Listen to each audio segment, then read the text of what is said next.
হলো আমাদের কাছে ফুল ফুটেছে, সাদা ফুল। এই ফুলটা খুব সুন্দর লাগে। ফুলটা তোমার একদম সাদা, ছোট ছোট। নমস্কার বন্ধুরা, শুভ সকাল। আশা করি সবাই ভালো আছে।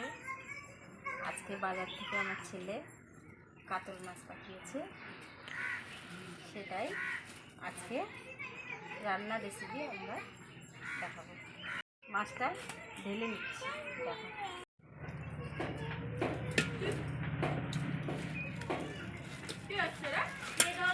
অনেক বড় মাছ পাঠিয়েছে তোমার? হ্যাঁ, অনেক বড় একটা গোটা মাছ পাঠিয়েছে। ভালো লাগবে, দেশি কাতলা তো, ভালো লাগবে খেতে। কেটে পাঠিয়েছে। ঠিক আছে, তাহলে ধুয়ে নাও এবার। হ্যাঁ, এই মাছের ঝোলটা রান্না করতে আজকে টমেটো, পেঁয়াজ, কাঁচা লঙ্কা আর হচ্ছে আদা আর হচ্ছে রসুন লাগবে। ঠিক আছে, তো এটা আমরা কীভাবে কেটে নিচ্ছি সেটা দেখো তোমরা। ঠিক আছে,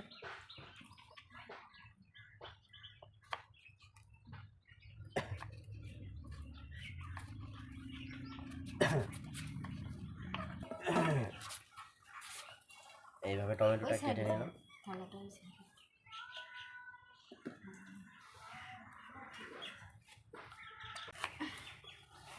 মাছ ধুতে লাগবে।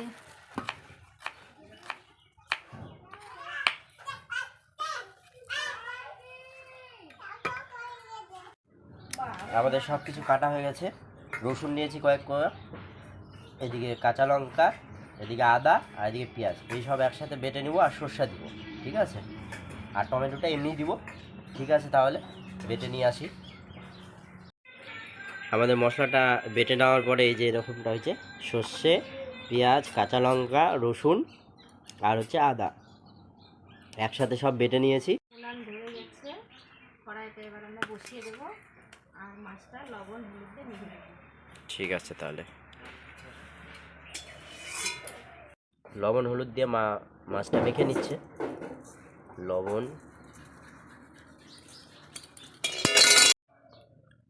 হলুদ দিয়ে ভালো করে মেখে নিবে, তারপরে মা ভেজে নেবে মাছটা।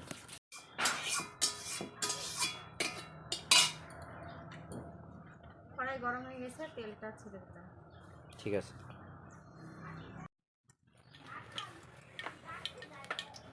তেলটা ভালো করে গরম হয়ে গেছে, এবার মাছটা ছেড়ে দেবো। ঠিক আছে, ছেড়ে দাও তাহলে।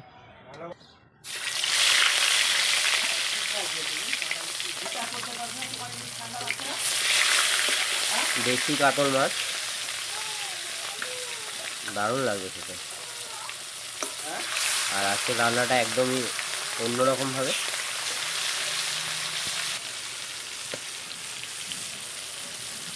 তুই গাড়ি পরিষ্কার করছো? আচ্ছা ঠিক আছে, করো, ভালো করে করো। হ্যাঁ ঠিক আছে, একবার টাটা দাও।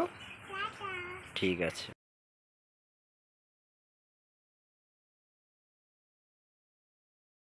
মাছ ভাজা হয়ে গেছে, এবার মা তুলে নিচ্ছে। হ্যাঁ, ভাজাটা ভালো হয়েছে, লাল লাল করে ভেজেছে, এরকমই ভাজা দরকার করে। সব মাছগুলো ভেজে নিবে। চারো মাছ ভাজা হয়ে গেল, এটাও তুলে নিবে মা। তুলে নাও।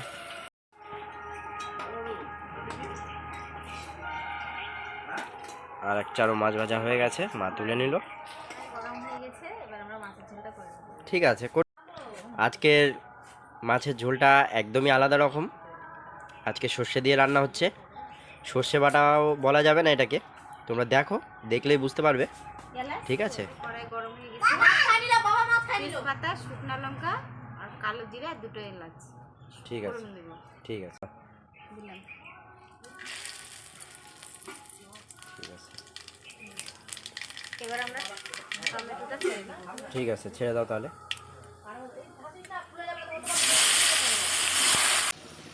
একটু ধনে পাতা দিয়ে দেবো, লবণ দিয়ে দাও। টমেটোটা ভাজা হয়ে গেছে, এবার আমি সরষে বাটাটা দিয়ে দেবো। সর্ষে, পেঁয়াজ, রসুন বাটা একসাথে, তাই তো? ঠিক আছে, দিয়ে দাও।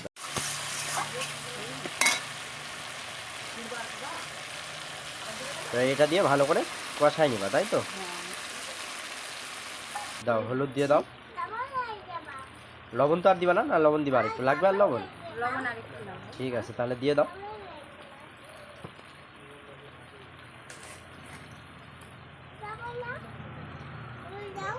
এবার এটা ভালো করে কষাই নিবা, তাই তো? একটু জল কষ দেবো। আচ্ছা ঠিক আছে, দিয়ে দাও। মাম খালি তাকাই দিয়ে দেখি কেমন মাম খাচ্ছি। বাহ, ভালো লাগলো মামটা। গুঁড়ো দিবি। ঠিক আছে, দিয়ে দাও। এটা তারপর ভালো করে কষাবা, তাই তো? ঠিক আছে। আজকে মাছের ঝোলটা একদম আলাদা করে রান্না করা হচ্ছে। দেখো, তাহলে নতুনভাবে রান্না করছো, তাই তো, আজকে মাছের ঝোলটা? আচ্ছা ঠিক আছে, রান্না করো, বন্ধুরা সবাই দেখছে, দেখে বলো কেমন লাগছে। ঠিক আছে, তোমরা সবাই কমেন্ট করো। আমাদের সব কিছু আদা জিরে রসুন পেঁয়াজ সব কিছু দিয়ে মা কষিয়ে নিয়েছে। এবার জল দিয়ে দিবে। কষানো হয়ে মশলা ভাজা হয়ে গেছে, এবার আমরা জল দেবো। ঠিক আছে, দিয়ে দাও তাহলে। জল দিয়ে দিচ্ছে মা, পরিমাণ মতো জল দিয়ে দিবে। মা খিচুড়ি, ঠিক আছে, খাও তাহলে। বাহ বাহ বাহ, টংমা আমাদের বড় হয়ে গেছে, একা একা খিচুড়ি খেতে শিখে গেছে। তরকারি আমাদের সেই হারে ফুটে গেছে। এবার মাছ ছেড়ে দিবে মা। কাঁচা লঙ্কা দিয়ে দিবে, একটু কাঁচা লঙ্কা দাও। তারপর মাছটা ছেড়ে দিবে। কাঁচা লঙ্কা দিয়ে দিয়েছি, এবার মাছটা আমরা ছেড়ে দেবো। ঠিক আছে, দিয়ে দাও তাহলে।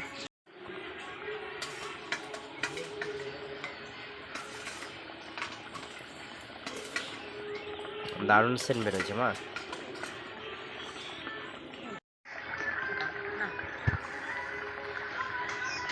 আমাদের সব মাছ দিয়ে দিয়েছে ঝোলে।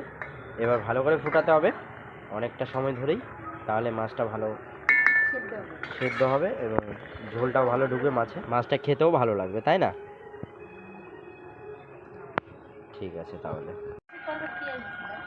ঝোলটা দারুণ ফুটছে আর আস্তে আস্তে জাল দিয়েছে মা। তরকারি হয়ে গেছে, এবার ধনে পাতা দিয়ে দারুণ সেন্ট বেরোচ্ছে তরকারিটার, ভালো লাগবে খেতে।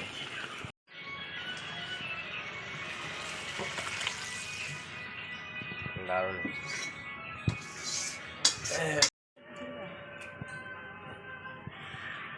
মাখা মাখা হয়েছে তরকারিটা।